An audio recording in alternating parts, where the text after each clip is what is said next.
بسم الله الرحمن الرحيم والفجر وليال عشر والشفع والوتر والليل إذا يسر هل في ذلك قسم لذي حجر ألم تر كيف فعل ربك بعاد إرم ذات العماد التي لم يخلق مثلها في البلاد وثمود الذين جابوا الصخر بالواد وفرعون ذي الأوتاد الذين طغوا في البلاد فأكثروا فيها الفساد فصب عليهم ربك سوط عذاب إن ربك لبالمرصاد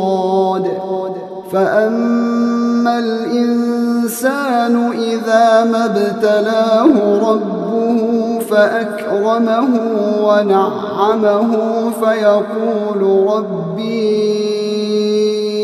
أكرمن وأما إذا ما ابتلاه فقدر عليه رزقه فيقول ربي أهانن كلا بل لا تكرمون اليتيم ولا تحاضون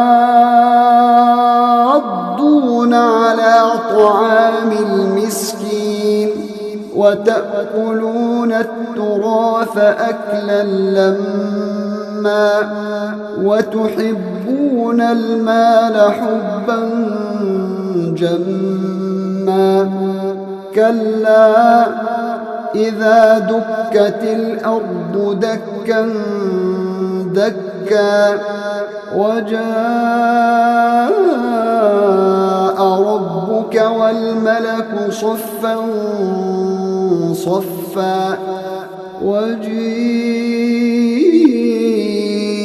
يومئذ بجهنم يومئذ يتذكر الإنسان وأنى له الذكرى يقول يا ليتني قدمت لحياتي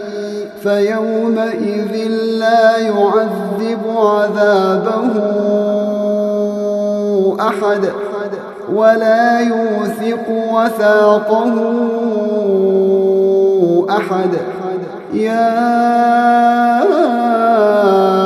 أيتها النفس المطمئنة ارجعي إلى ربك راضية مرضية فادخلي في عبادي